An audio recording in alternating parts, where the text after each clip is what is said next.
Na ndugu yetu, ukiona kuku wako wanakoroma au wanapiga chafya, wanakohoa, lakini pia ukiona wamevimba sehemu ya jicho, na pia ukiona wanatoa machozi sehemu ya kwenye macho, au wanatoa kama makamasi au majimaji sehemu ya kwenye pua, lakini pia ukiona manyoya yao yanaanza kama kujikunja kunja hivi, hayana muonekano mzuri, hasa sehemu ya kwenye shingo, kuanzia kwenye shingo hapa, basi ndugu yetu, hizi zote hizi ni dalili za kikohozi au dalili za mafua makali kwa kuku wako.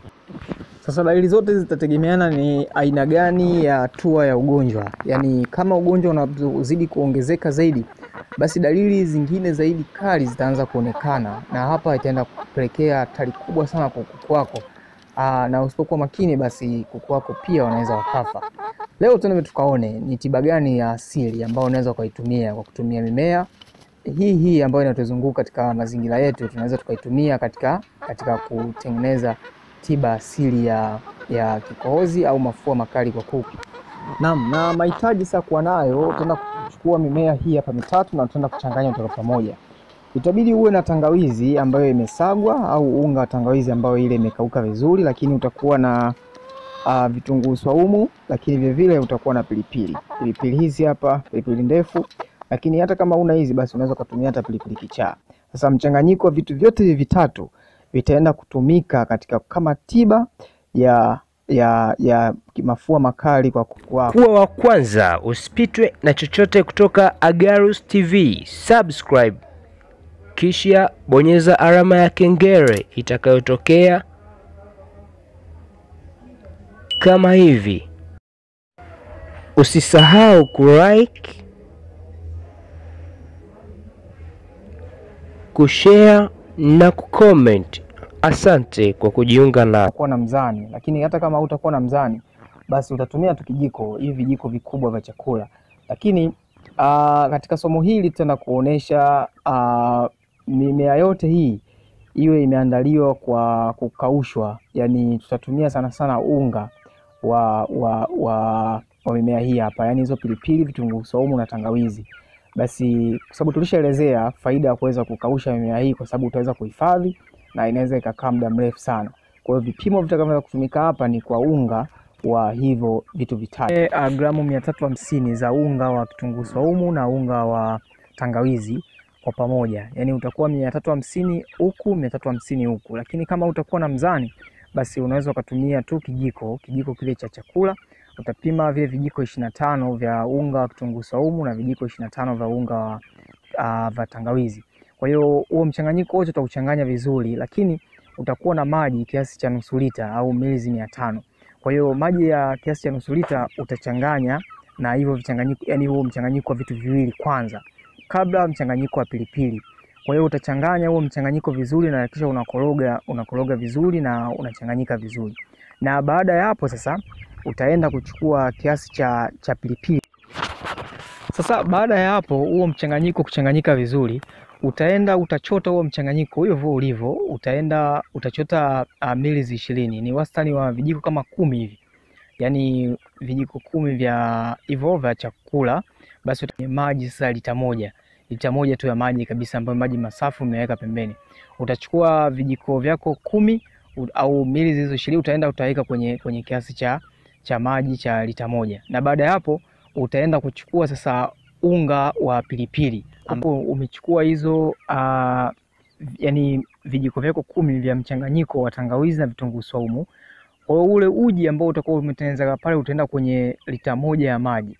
Kwenye lita moja ya maji utakayoweza kuitumia utaenda kuchukua na unga wa pilipili. Kwenye unga wa pilipili hapo utatumia vijiko 2 vya unga wa pilipili. Utachota na utachanganya mle.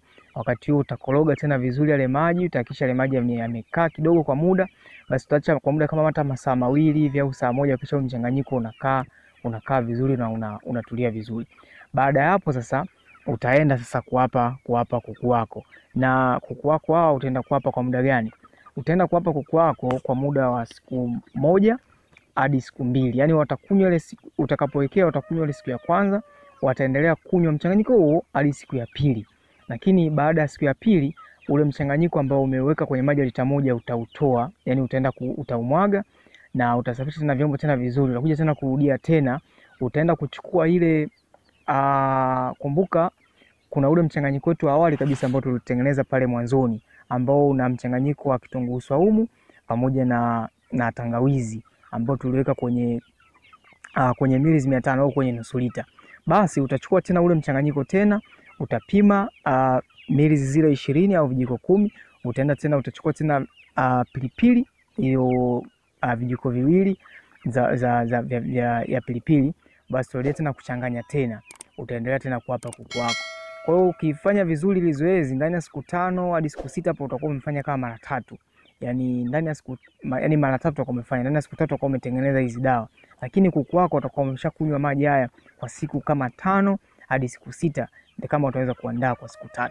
Ndugu yetu, ndani ya huu muda, ndani ya siku 2 siku 3, changamoto ya mafua makali, kama ushapata changamoto hizo za mafua makali, kikohozi kisichoisha kwenye banda lako, basi tunakuhakikishia kabisa litaisha ile tatizo na utaweza kutibu kuku wako kwa njia tu ya asili na kutumia tu gharama ndogo tu ya vitu kama hivyo vinavyoweza kuzunguka na ukaweza kuandaa.